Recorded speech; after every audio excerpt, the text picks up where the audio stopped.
Bom dia! Ai, como é ruim ficar dando aula sem ver vocês. Um beijão em cada um de vocês, tá? Olha, nós estávamos vendo, tá frente 3, aula 9. Vimos a primeira lei da termodinâmica e nós vamos corrigir os dois exercícios que eu passei de tarefa. Depois, nós vamos ver a segunda e a terceira lei da termodinâmica, tá? Bem, então, ó, primeiro exercício. Um gás ideal em equilíbrio termodinâmico tem uma pressão de 5 vezes 10 a quinta newton por metro quadrado, volume de 2 vezes 10 a menos 3 metros cúbicos e temperatura de 300 Kelvin. É o estado 1. O gás é aquecido lentamente a pressão constante, recebendo uma quantidade de 375 joules de calor até atingir um volume de 3,5 vezes 10 a menos 3 metros cúbicos. Ocorreu uma expansão, no qual permanece em equilíbrio termodinâmico. Então, a pressão constante recebeu calor e ocorreu uma expansão. Aí ele pede, calcule a temperatura do gás no estado final de equilíbrio. Verifiquei a tarefa de vocês fizeram certinho. P1, V1 sobre T1 é igual a P2, V2 sobre T2. Como é isobárica, cancelou a pressão, substitui os valores e encontraram 525 Kelvin. Tudo bem? Calcule a variação da energia interna do gás entre o estado inicial e final, usando o primeiro princípio da termodinâmica, que a variação de energia interna é a quantidade de calor menos trabalho. Calculamos o trabalho porque ocorreu uma expansão, certo? A pressão é constante, então 1 vezes 10 a quinta. Variação de volume 3,5 vezes 10 a menos 3, menos 2 vezes 10 a menos 3. Eu encontrei, desculpa aqui, gente, ó, 1,5 vezes 10 ao quadrado é 150 joules. Então, trabalho 150 joules. Se eu quero a variação de energia interna, é só substituir no primeiro princípio de termodinâmica, eu vou encontrar 225 joules, certo? Então, vamos lá. Segundo exercício de tarefa. A primeira lei da termodinâmica diz respeito ao quê? Conservação da energia, certo? Bem, o que vem a ser máquinas térmicas? Gente, máquinas térmicas são dispositivos que vai transformar trabalho mecânico em calor, certo? E, consequentemente, certo? Ele vai movimentar válvulas e pistões. Tudo bem? Desse modo, a parte da energia que é liberada durante a explosão é convertida em trabalho por meio do movimento pistão, uma das partes móveis do motor, usado para converter a energia térmica em energia cinética. Então, vamos ver como que funcionam as máquinas térmicas. Todas as máquinas térmicas operam de acordo com um ciclo termodinâmico, isto é, uma sequência de estados que se repete. Esses ciclos apresentam diferentes estados de volume, pressão e temperatura, que são geralmente representados por gráficos de pressão em função de volume. Os ciclos termodinâmicos são projetados em busca de uma maior eficiência energética, ou seja, busca sempre a produção de motores capazes de extrair uma grande quantidade de trabalho. Então, trabalho mecânico, usando o calor da explosão, transformando em trabalho mecânico. Isso é uma máquina térmica. Bem, lembram da aula passada de um gráfico de pressão em função de volume de um ciclo termodinâmico, certo? Aqui eu tenho, o que é um ciclo? Você sai de um ponto que tem uma pressão, um volume e uma temperatura, vai para outro ponto, vai para outro, até voltar no que você iniciou, certo? Bem, em qualquer ciclo termodinâmico, é possível calcular o trabalho graficamente. Que jeito que eu calculo o trabalho graficamente? Pela área do ciclo, certo? Lembrando que, se tiver no sentido anti-horário, o trabalho é negativo. Se tiver no sentido horário, o trabalho é positivo. Bem, para tanto, é necessário calcular a área do ciclo do gráfico, que pode ser complicado de ser feito caso o ciclo em questão tenha algum formato irregular. Tudo bem? Além disso, o sentido das setas horário anti-horário indica se o ciclo em questão é ciclo de uma máquina térmica, que é o ciclo horário, ou de um refrigerador, que é um ciclo anti-horário, certo? Então, olha, o ciclo no sentido horário, se o ciclo no sentido for horário, o ciclo é de uma máquina térmica, o qual absorve calor e produz trabalho.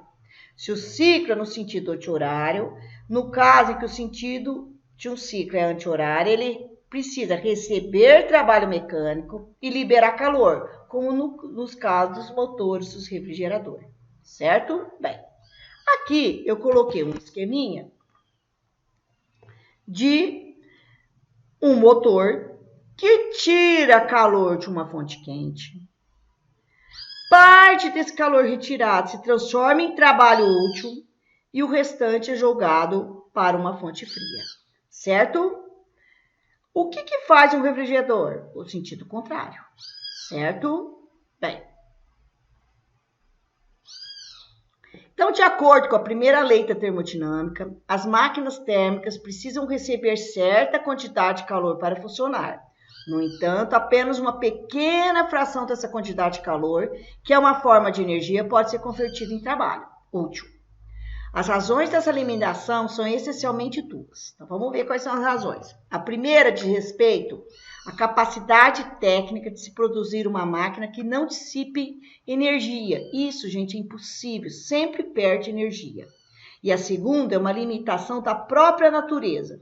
Pela segunda lei da termodinâmica, nenhuma máquina térmica pode apresentar rendimento de 100%. Confira o que diz a segunda lei da termodinâmica, conhecida como lei da entropia, de acordo com o enunciado de Kelvin.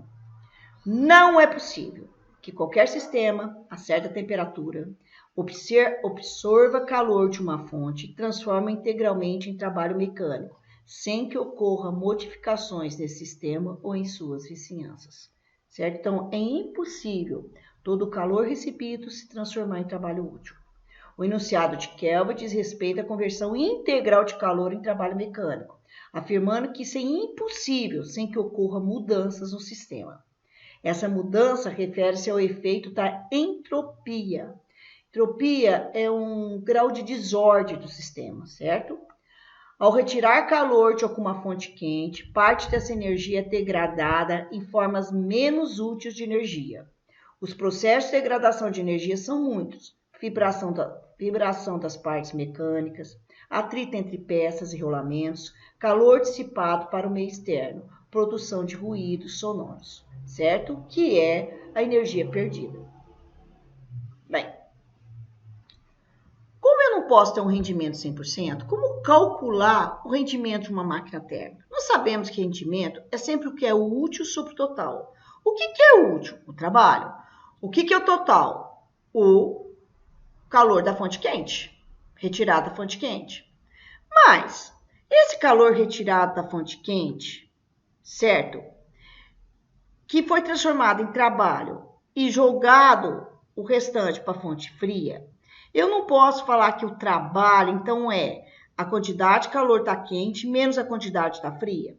Se eu substituir aqui, eu vou chegar nessa fórmula aqui, ó. Rendimento é igual a 1 menos quantidade de calor cedido para a fonte fria sobre quantidade de calor para a fonte quente, certo? Bem, buscando determinar quais seriam as características do ciclo termodinâmico perfeito, o físico francês Sati Carnot desenvolveu um ciclo que, ao menos teoricamente, apresenta a maior eficiência possível para uma máquina térmica que opera nas mesmas temperaturas. Esse ciclo, conhecido como ciclo de Carnot, popularmente chamado de máquina de Carnot, não é uma máquina real, visto que até os dias atuais, impossibilidades técnicas e práticas impediram a construção de tal máquina. Então, o homem não conseguiu construir essa máquina. O que diz esse teorema de Carnot? O teorema de Carnot, enunciado no ano de 1824, estabelece que mesmo a máquina térmica ideal, que não dissipe nenhuma quantidade de energia em razão do atrito entre suas partes móveis, apresenta um limite de rendimento máximo que depende da razão entre as temperaturas de sua fonte quente e fria dadas em Kelvin. Então, olha, sabe aquela forma? Rendimento é igual a menos quantidade de calor da fria menos quantidade de calor da quente. Eu posso escrever dessa maneira, ó. Rendimento máximo, que é o rendimento de Carnot, é igual a 1 menos temperatura da fria sobre temperatura da quente. Essa temperatura tem que ser em Kelvin. Analisando a forma acima, é possível perceber que a máquina térmica ideal tem o seu rendimento determinado exclusivamente pelas temperaturas de sua fonte fria e quente. Além disso, para que seu rendimento fosse 100%, seria necessário que a temperatura da fonte fria fosse nulo, que isso fosse zero, porque aí ficaria rendimento 1, que seria 100%. Ou seja, o zero absoluto, e é impossível você chegar no zero absoluto, certo? Entretanto, de acordo com a terceira lei da termodinâmica, tal temperatura é inatingível, certo?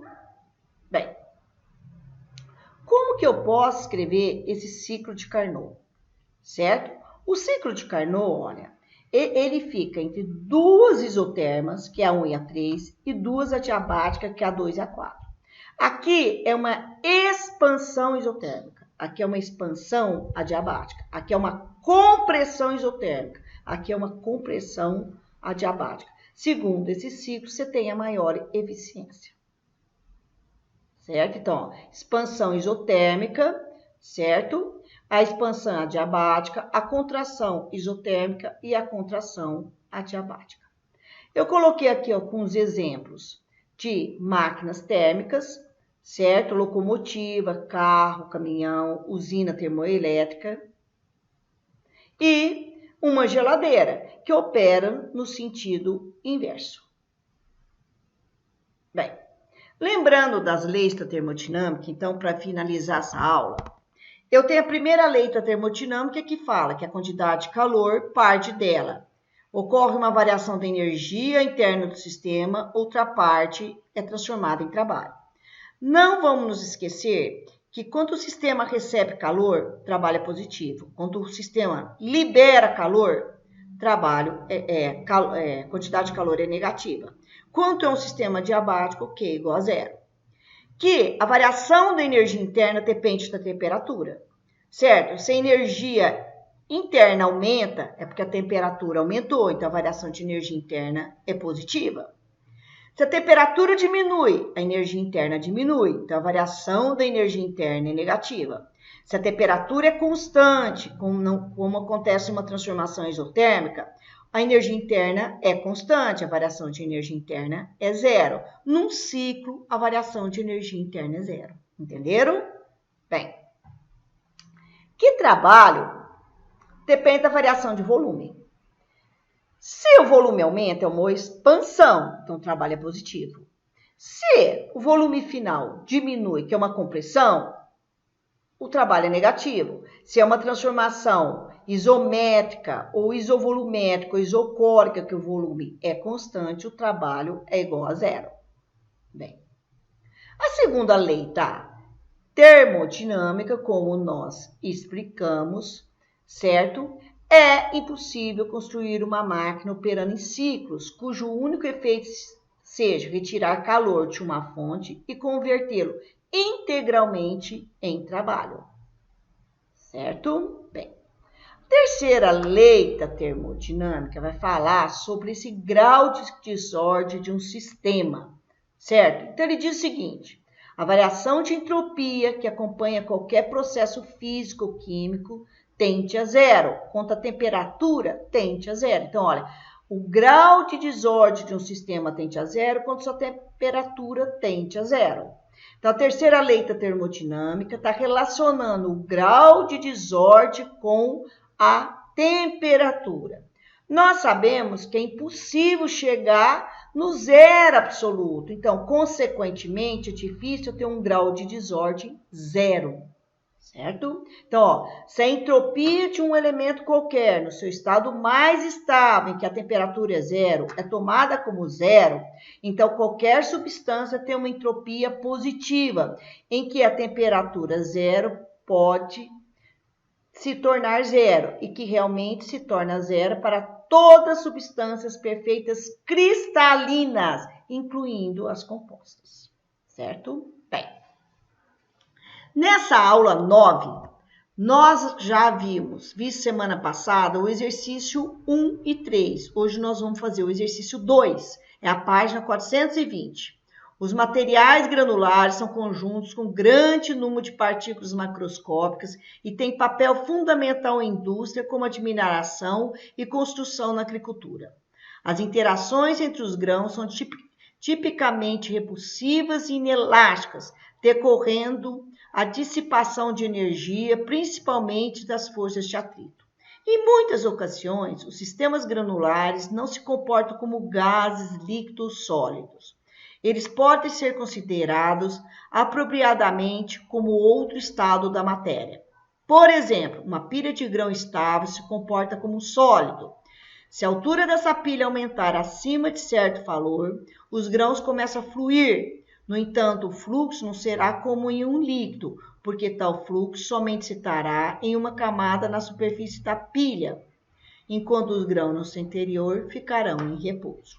Bem, suponha que uma colheitadeira de grãos, que se comporta como uma máquina térmica de Carnot, funcione com as temperaturas de 27 graus Celsius e 327 graus Celsius.